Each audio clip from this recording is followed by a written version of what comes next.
Welcome, brothers, sisters, bros, sisters, and sisters, bros, please. Special coffee with dragon, coffee, cooking, spiritually political, laundry, materialism, dragonism. Pour yourself a cup of coffee, and we're gonna rock and roll. Cooking with dragon, late afternoon, after my volunteering. Tuesday, December 17th. It's about to start snowing here in Hawkeye in Montreal. This session of coffee drinking with dragon, philosophizing, arting, and spiritualizing, coffee with dragon, is dedicated to my friend, oftentimes teacher and only sister, struggling at the moment, psychologically, financially, and physically, for her healing, blessing, and joy. For healing, recovering, strengthening, blessing, physically, psychologically, financially. Having stated, chop it, we chop an onion, we chop a potato, we chop a carrot, chop. We will start with a squash, butternut squash, produced in Quebec, the province of Canada. Let me throw. It's a 49er. Let's go, kiddo. Dragon passes. Dragon passes to Garapolo. Garapolo passes to Kittle. Kittle runs. He scores. And Dragon passes to Garapolo. Garapolo passes to Sanders. Touchdown. He scores. And Dragon passes to Garapolo. Garapolo passes to Kittle again. Kittle scores again.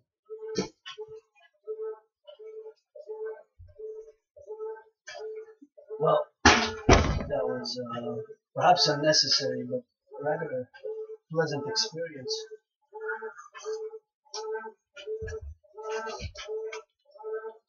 Squash, so I'm gonna lay them in these 3 plates of different sizes. I'm going to chop.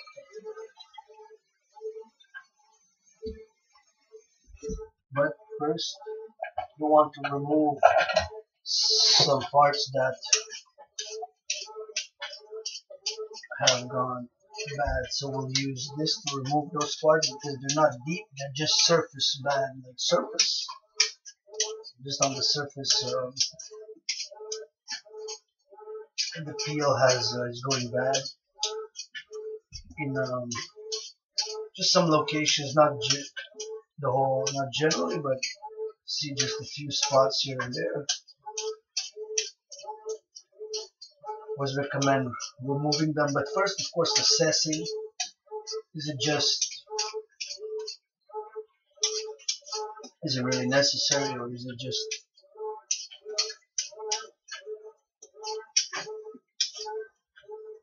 not? So then we have a beautiful autumn winter nut.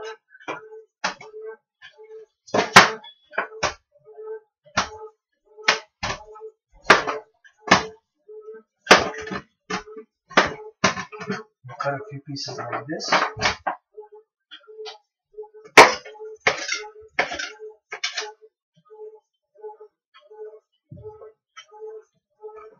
Even smaller.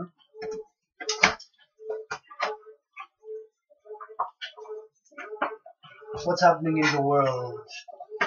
Lots of things at the present moment. I want to state that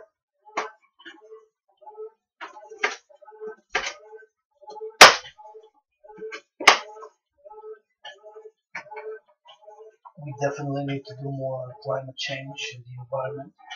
Myself, I'm struggling to do better with my recycling, with the compost. I'm curious if anybody watches this video,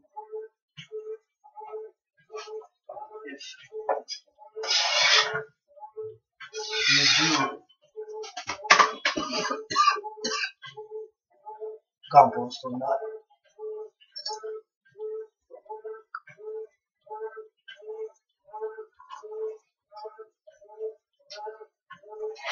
And if you do, what do you compost? I'm curious. You know,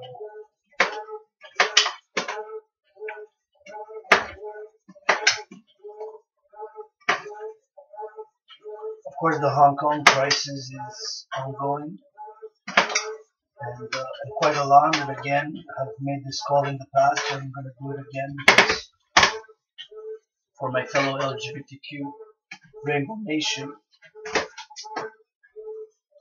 and of course, the LGBTQ community in Hong Kong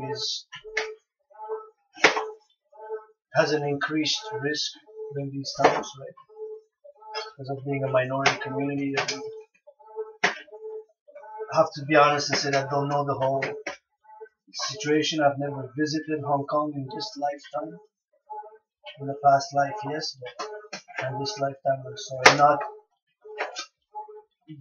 100% knowledgeable about how the LGBTQ community is dealing with this crisis, the protests,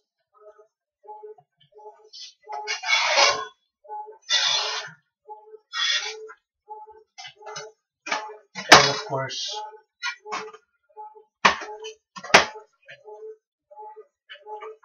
the extent of the participation of the LGBTQ community, and the question of police brutality, and not just, of course, but other instances of discrimination, increased discrimination or potential harm to the LGBTQ community in Hong Kong. I do view myself strongly as a world citizen, North American, Canadian, and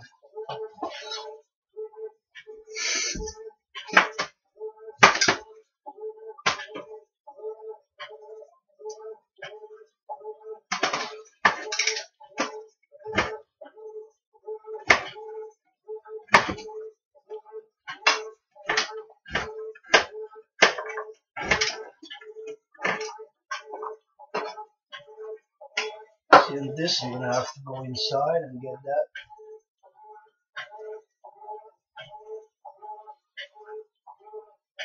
And last time I've roasted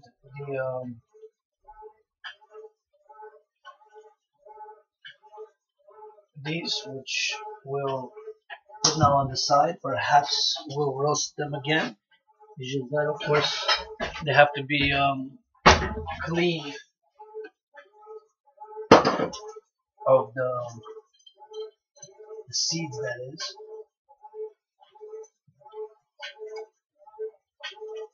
from the membrane. Call it a membrane. It's really like a membrane, but perhaps I'll do that after the cooking. Still have quite a little seeds here from last cooking, and they're quite crunchy.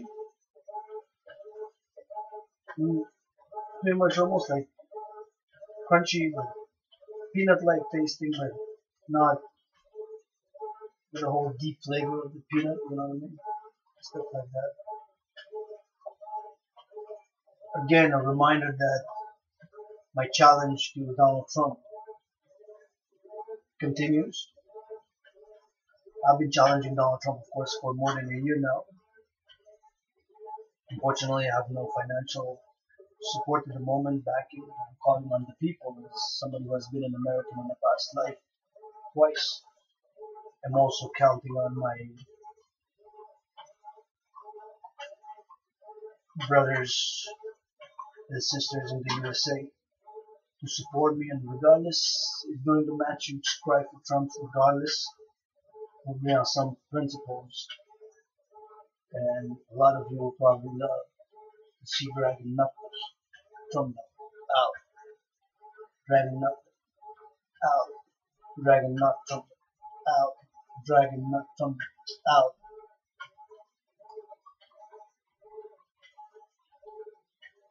And I've composed a song because actually the campaign contains a counter proposal, because a lot of people protest this, protest that, and as much as I protest and oppose certain policies such as the wall, tariffs on Canadian aluminum and steel, which were the main cause for my challenge as being Canadian, Donald Trump sitting on the seats. As much as that,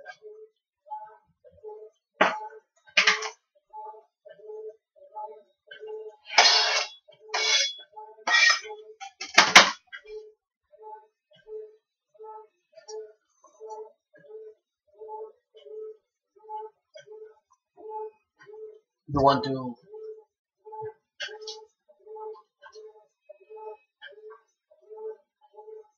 they wanted to be a sportsman-like boxing match.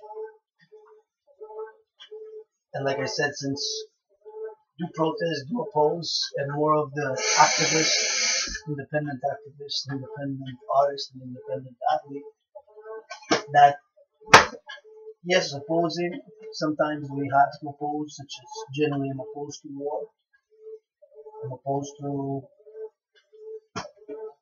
discrimination, racism, stuff like that. And sometimes your own prejudices and your own mistakes and assumptions that we make by doing myself. There's so many things I don't know in this world.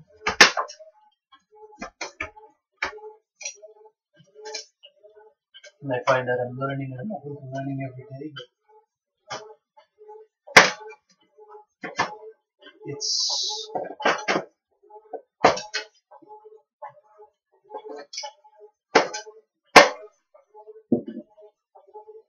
sometimes it's useful to protest. Sometimes it's also more meaningful to have alternative solutions and propose alternative solutions to whether the political issue or the social issue or the financial issue, than to just simply oppose and protest a policy or XYZ. And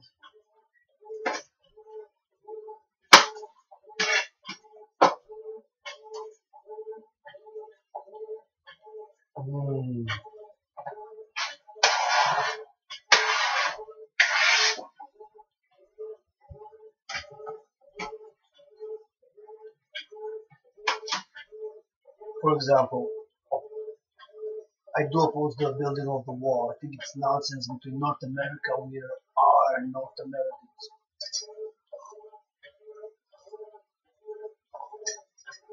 I think that opposing it,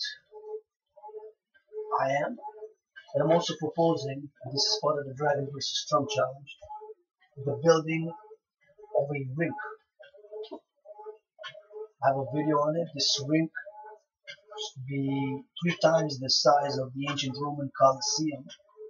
Used to be on the Canadian-US border.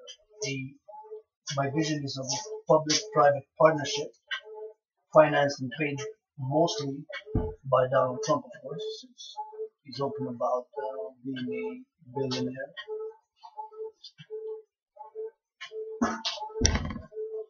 And so, Mr. Trump, build a rink. So building the rink, a wellness center open to all regardless of financial situation.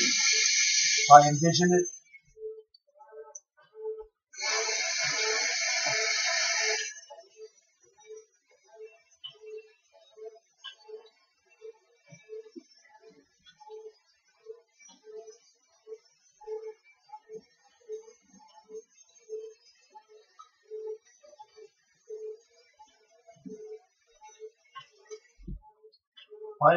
of course, is a super complex, like I said, 3 times the size of the Roman Colosseum in Rome, the ancient, of course, Colosseum, which at one point was able to hold about 100,000, more than 100,000 people. And this Coliseum Supercenter, multi-sports wellness and recreational center, to be surrounded by 10 mega housing complexes that can house up to 10,000 people each in each housing complex.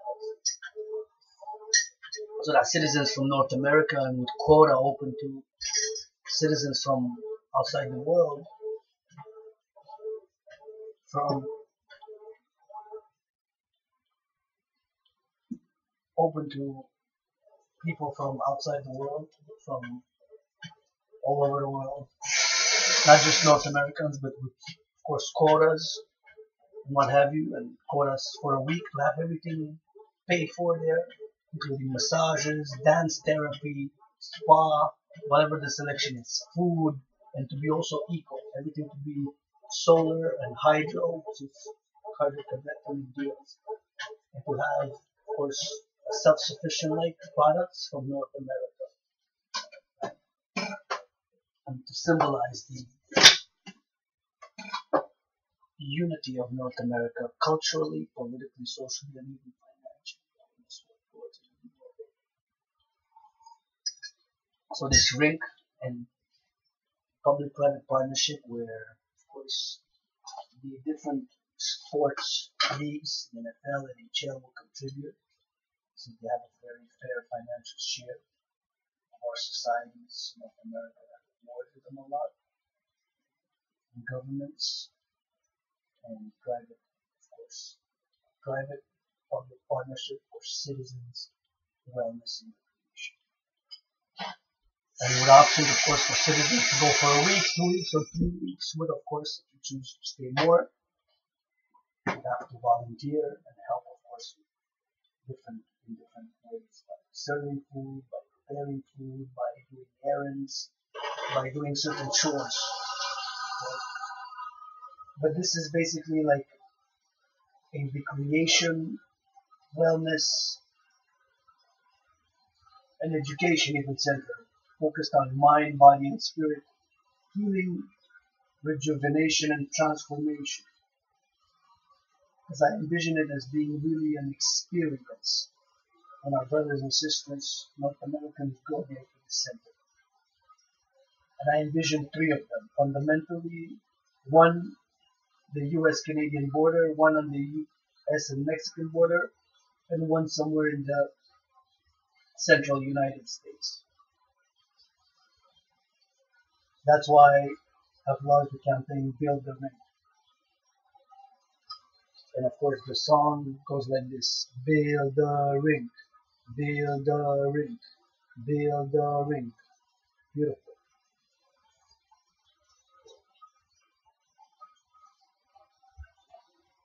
And of course the inauguration of the ring is the Dragan versus Trump event. That is the boxing match. Already have the gloves, ready to donate to Trump as they were donated to me. Myself will use smaller gloves that you have.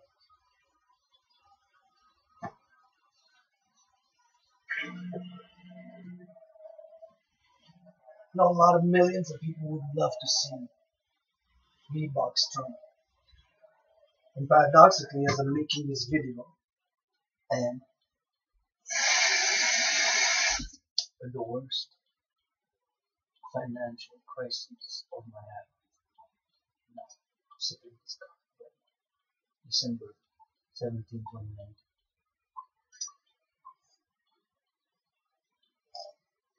Applied for a few jobs, went to an interview, didn't get a call back. Still gonna apply, still gonna push, still gonna art, still gonna dance, still gonna volunteer. Whereas I'm struggling financially, psychologically, physically. But I'm not wrong. My brothers and sisters, there's years that are struggling so much. Really blessed. It's food, first and foremost. And now I'm gonna switch. I'm gonna sing one more time. Dragons twist dragon and make trombones move like Pinocchio. See what? Dragons twist dragon and make trombones move like Pinocchio. See what? Dragons twist dragon and make trombones go like Pinocchio. Build a ring. And with that, gonna switch to the topic of food. I'll brought this again. Food security is something that I advocate for, that I stand for firmly, that I stood for, and will stand for. I'm blessed to have this food, and of course, as a spiritual teacher, have shown how my theory that eating, preparing food,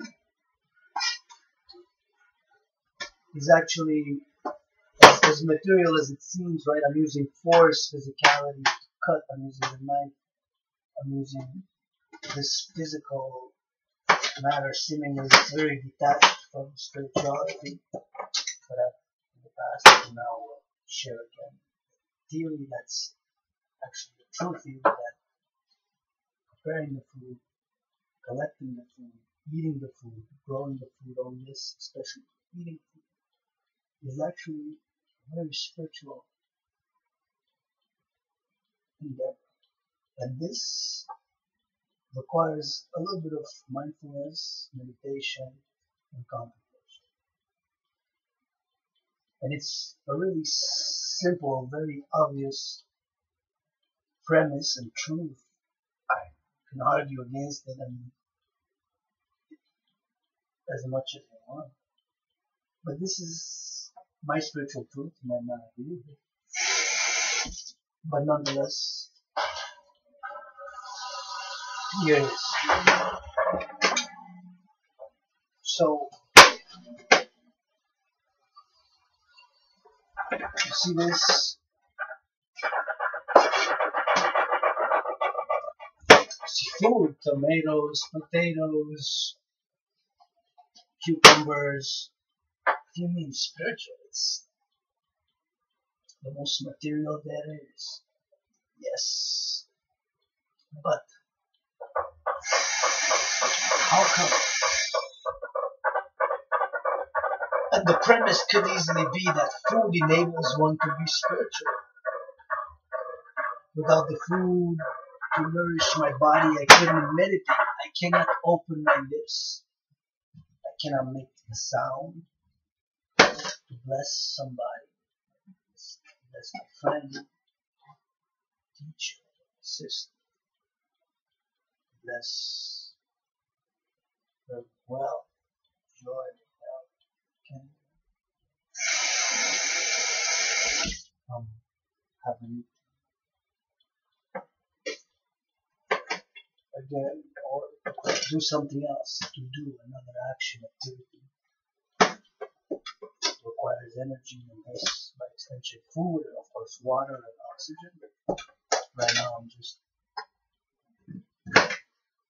focusing on the food.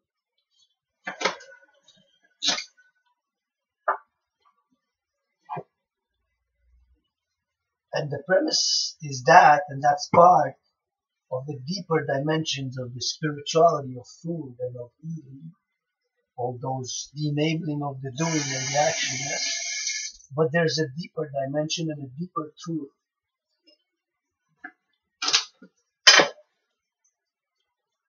And this is it.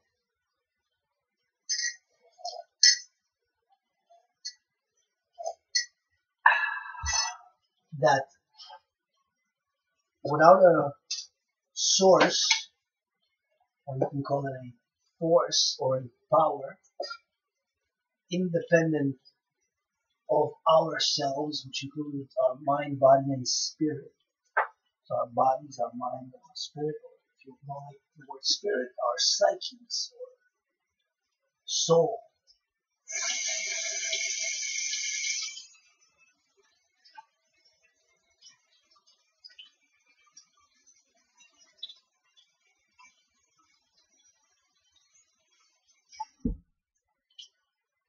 Cannot make, produce,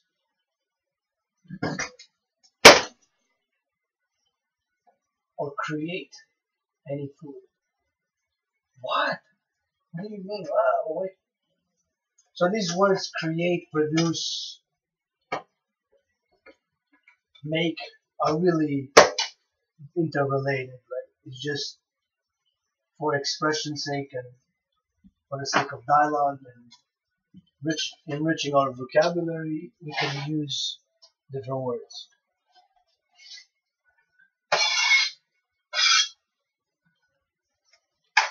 Well, what do you mean? I go and I plant my own. I do it. I plant my own tomatoes. I plant my own cucumbers. I plant my own squash. True. I'm not saying you don't, brother or sister, farmer, beloved. You do. I give you hugs for that. Kisses. Yes, you do, my friend, my brother and sister. You do. But the meaning of what I was saying is yes, you do, but you use a power, a force, a source outside of you. The ground, the black earth, the sun, light, the water, the minerals, the nutrients, the elements. So that is the encompassing truth of the spirituality of food. But that's not all. That's the main premise of why it's so spiritual. And why in truth food and eating is very spiritual, but seemingly not, and paradoxically quite the opposite of spirituality. For pleasure, I eat for pleasure, yum, yum, yum, it's so good and tasty, yeah. But that implies that the god, goddess, / force, source, higher power, the universe, that source in its beautiful variety enables you to have that joy. And not only that, but enables you to bring somebody else joy. You can play this, you can have more energy, write a poem, write a song, have more chances of increasing, of healing financially, of healing physically. I can do 50 push-ups after I eat. Not right after, because I might be full with a belly, but a few hours later, it takes time to digest. I can write kind words to the online community of my fellow people who are brothers and sisters who are trying to lose weight on pages, on social media somewhere. Encourage them. Cheers. Be kind, be good, encourage, love, love.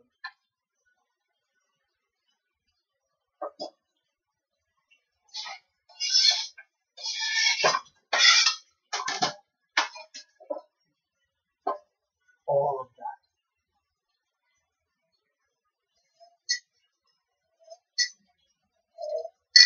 So this revelation I've shared with you, my brothers and sisters, goes now into a social, political, financial sphere. And that sphere is the importance of sharing food and of striving for food security locally, nationally, and internationally.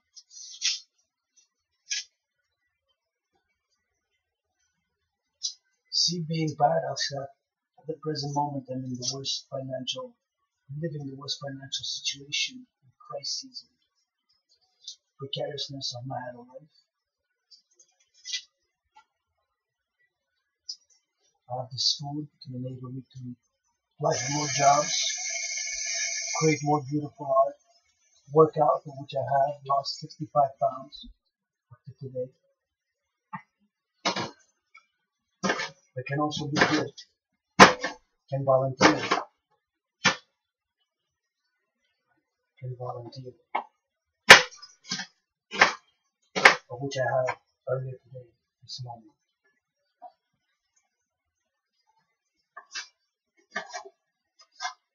So this spirituality of food that transcends now into the social and political for justice is that we have to be mindful about the wasting of the food.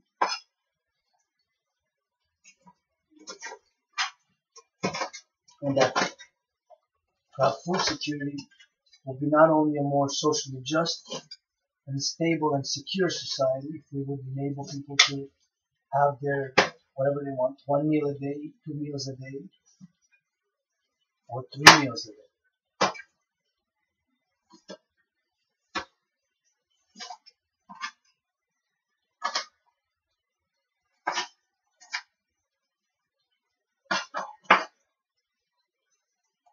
Because when this onion that's making your the dragon cry,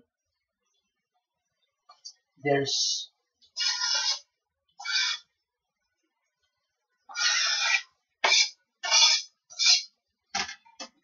nourishment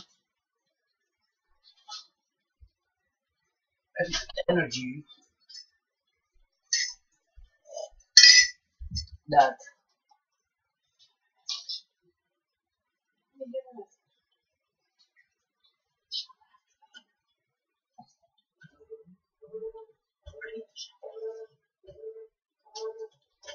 yep, no problem.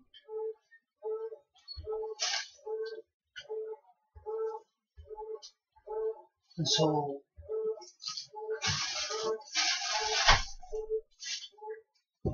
it enables us to do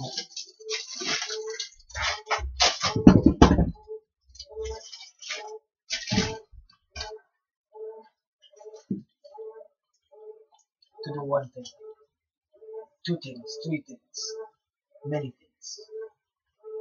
And now it's a bit, because this is an ongoing lecture conversation about the spirituality of food and the spiritual teacher. It's also an important one to note that it's universal.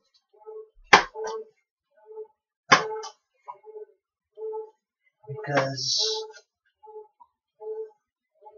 we have many religious beliefs, many religions in the world, Christianity, Judaism, Islam, those are monotheistic. We have Buddhism, Hinduism, Jainism. And in the scripture there is elements about food that are spiritual, touched upon spirituality. For example, in Judaism there's the laws of kosher, Islam there's the halal laws, what to eat, what not to eat, etc. I'm not going to delve into those specific beliefs of those people. I invite them to a shared meal and discussion together for world peace, all those spiritual leaders in the world. I'm willing to put aside my spiritual beliefs and my ego and my political bent for something not just practical, but also that's psychological, because sometimes even if it's irrational and practical, it has its psychological merit and value, feeling, sentiment, or balance between them.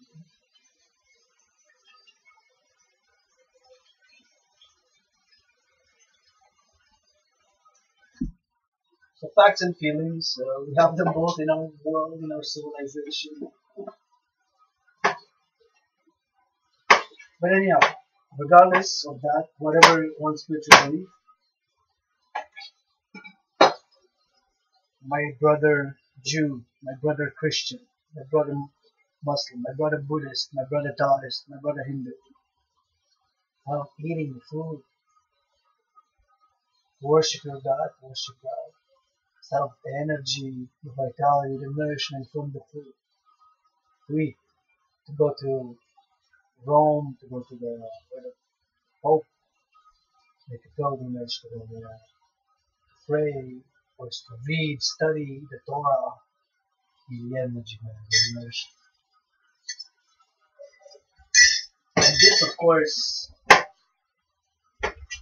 potatoes, the tomatoes, the onions that made Dragon cry are all, of course, made, created, and produced by a power, force, or source external of me, Adrian h.a.dragan, independent of me, external of me, superior to me. Even science proved that this is a lot of water, a lot of nutrients, vitamins, the elements, and sunlight. Paradox.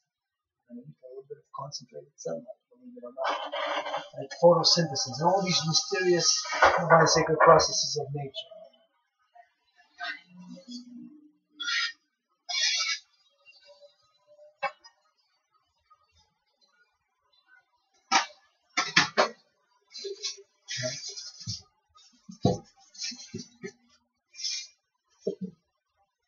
Go ahead, my brothers, sisters, make me a carrot. You're gonna go buy a carrot. You're gonna bring me your slowly dragon a carrot. But to make it, this beautiful carrot, a source, a force, and a power external to me, to you, and to us. And that is the earth, that is the sun, that is the water, the ocean, the nutrients, and so on and so forth. Okay? But you say, what does that have to do with spirituality? But didn't I just tell you that you see the force of God, goddess, God/goddess, in that very same food, in that food that is carrot. And that further, without, I cannot meditate, I cannot kiss. And to do with the body and health, I need food. And thus, not just a universal spiritual teacher, no, but an activist, advocate for food security. So whether we agree or we don't agree,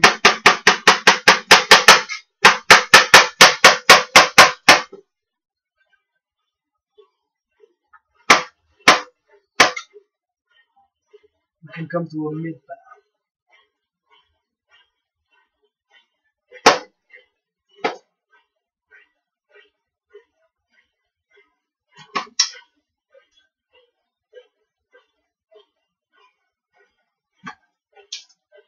Or a midpoint.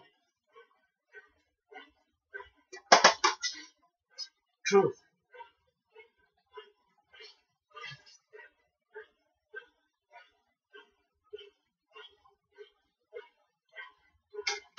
This is a fundamental truth.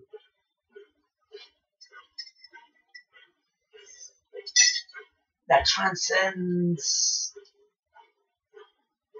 across cultures and rather I would say spiritual beliefs or religions, what have you. And the premise and the principle and the proposition, it's so simple but yet so subtle that there's something there that we cannot quite grasp, right? And again, I'm going to repeat why my theory is true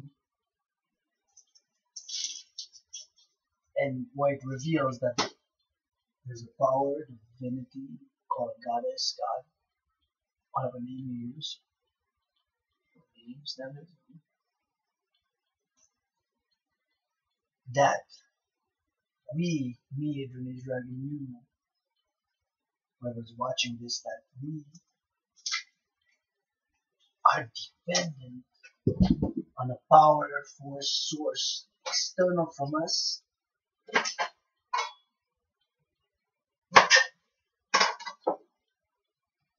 powerful.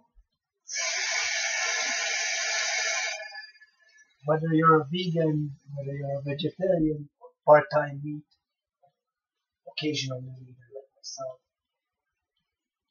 or fruit, whatever the color.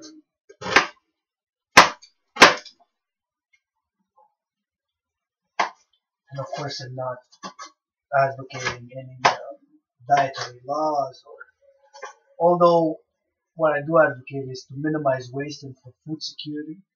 I always said that if there's my vegan friends, my vegan brothers and sisters, if they offer me a deal to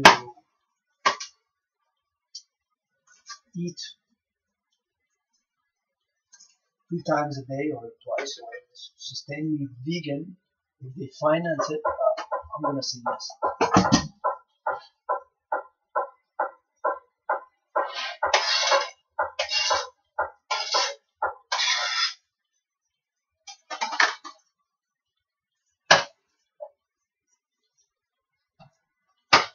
I'm gonna say yes.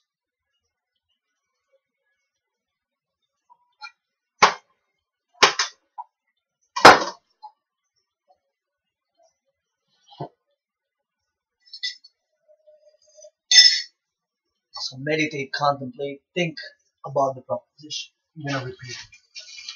The proposition is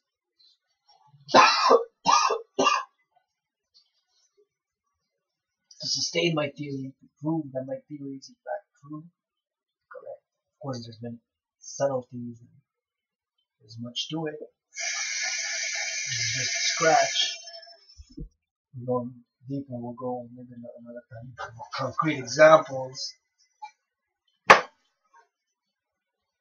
Let's see how eating is shocking to some. The most spiritual activity you can engage in. Spiritual, when I go to prayer, I pray to God. Yes, you do. It enables us to pray. It enables us to give charity. It enables us to do acts of goodness and kindness and increase.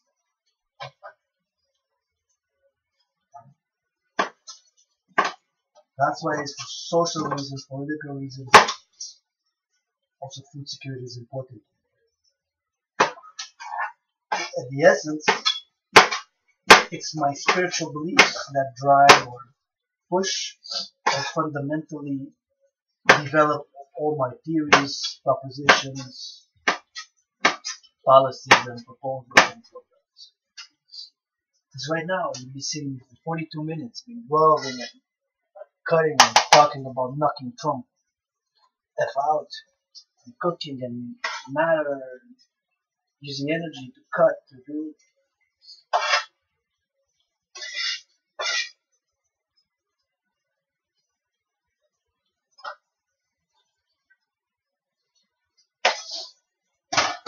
To cut, to do, to cut. And yet, even this process is spiritual. It's part of spirituality because ultimately it leads to a very spiritual act of eating.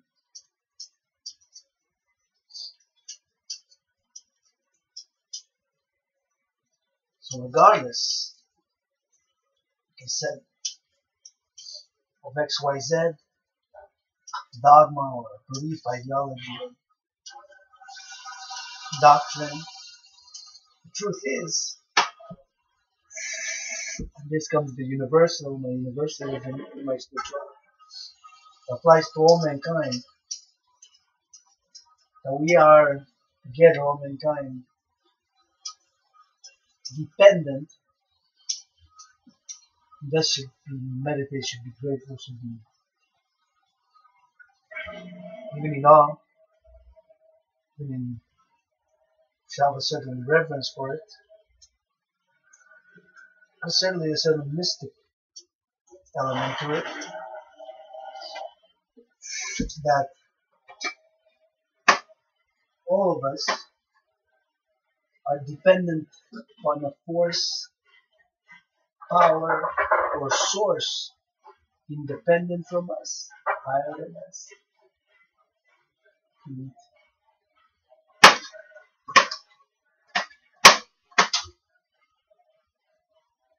Whatever that power, whatever that source in combination with Black Earth, with the golden sun, with the heat, the particles, with the green, the elements, the water, of course, the blue water, the blue, black, gold.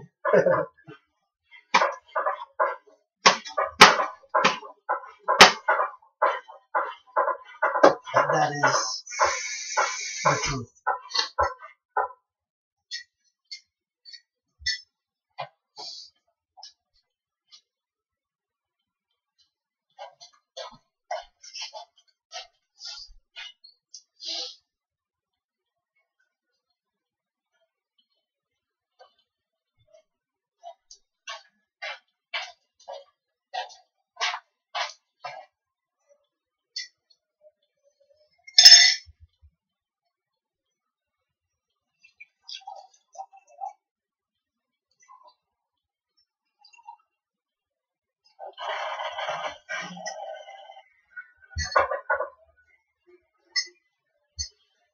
The truth. So we see now that even today in many religions, Christianity, food is involved. Easter, parallel to Jewish Passover. In Islam, of course, during the Ramadan, that's a fasting day. It's a fasting day actually, but it's a more festive in the nights, right? Nights.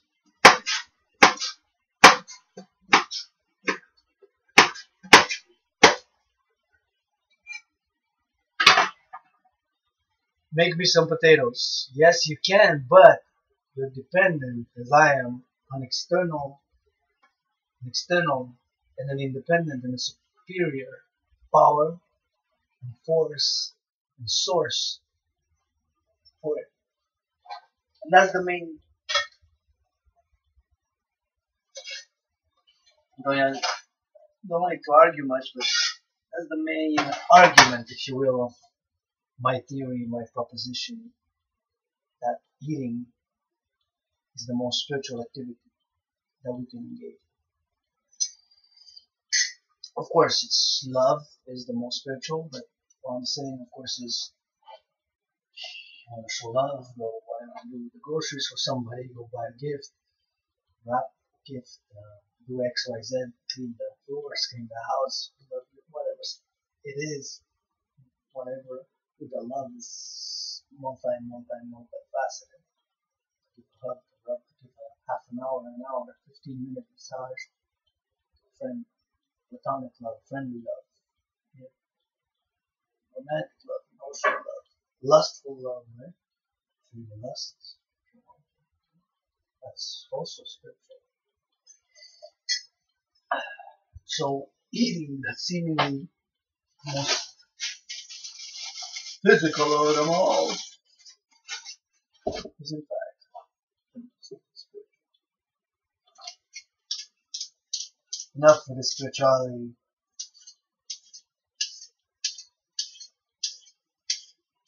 You need the balance, of course, spirit and matter. Is it so different? Me growing spiritually has been a struggling journey, so I struggle with all ideas and beliefs. And fundamentally, as a spiritual teacher, and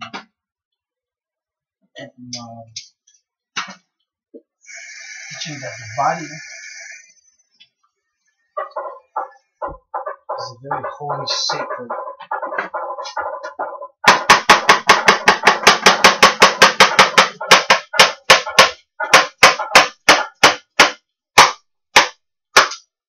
divine temple. Sure, we struggle with it. Look, I had to take action. I wasn't feeling well. I was at 151.6. Started a fitness journey. Didn't have a gym membership. Right here in my room office in Temple, a few feet away. Added a fourth dimension and became the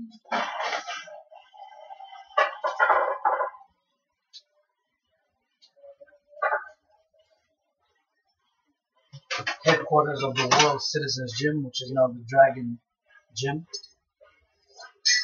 Through blood, sweat, and tears, I've lost 65 pounds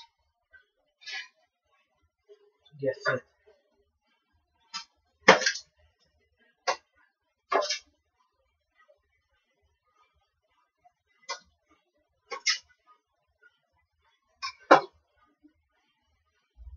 So it comes with will.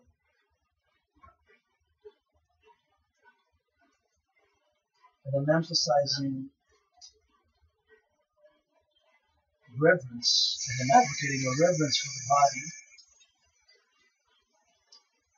And thus, this reverence, again coming from spirituality, again has to do with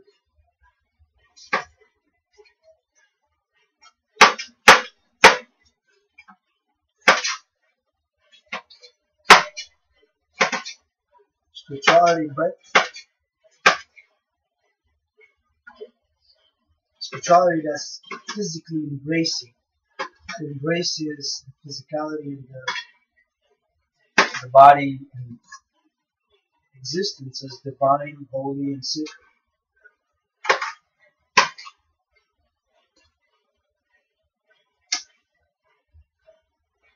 And so, of course, working out, stretching, push-ups, walking,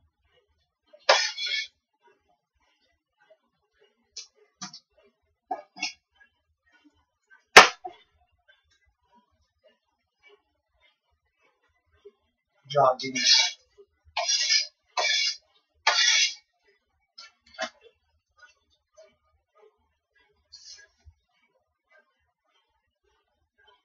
One needs, of course, to exercise in order to heal, in order to lose weight, become fit, and then as I'm moving now, I'm moving towards what I call super fitness.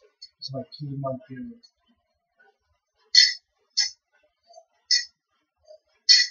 where I'm doing the 300 challenge. So that's spirituality, or those spiritual beliefs and my spiritual doctrine, spiritual beliefs, which are related and fundamentally they're telemic, spirituality of Telema philosophy, because if you don't take the spirituality or the aspect of it, you can just take the philosophy of Telema.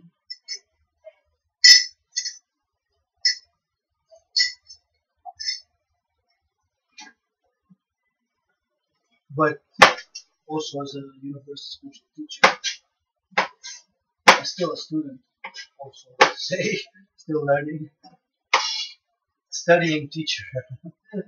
So many things I don't know.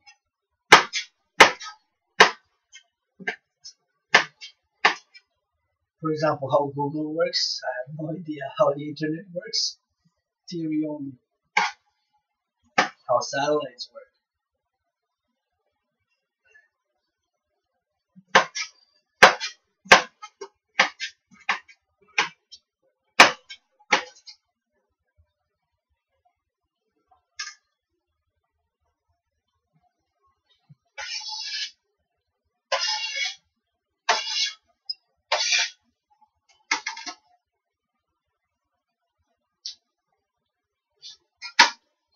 And this is what it looks like, and now I'm going to put it in the ovens because it is ready to rock and roll. See 3 there, and they're full. So that, well, actually I'm just going to add a few more potatoes to that one, and that will wrap it up. So just want to add 3 more potatoes to that, and that should suffice it. I'm going to cut the bad parts off, which seems that this one was the worst up to now in terms of how much I cut from it. It was a bit deeper inside.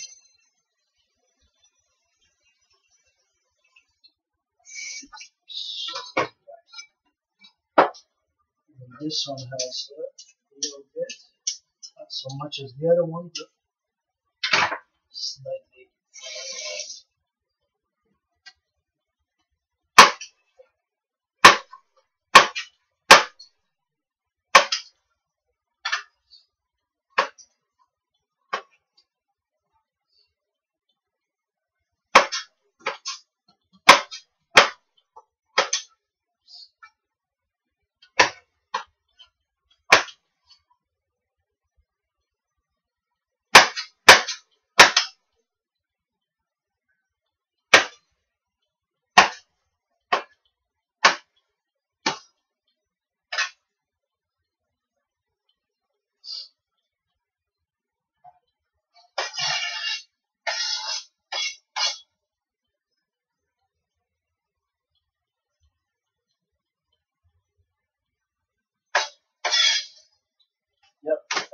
think that will do it. There are 3 full plates. And with that, brothers and sisters, this was a Cooking with Dragon special spiritual philosophical ardent event.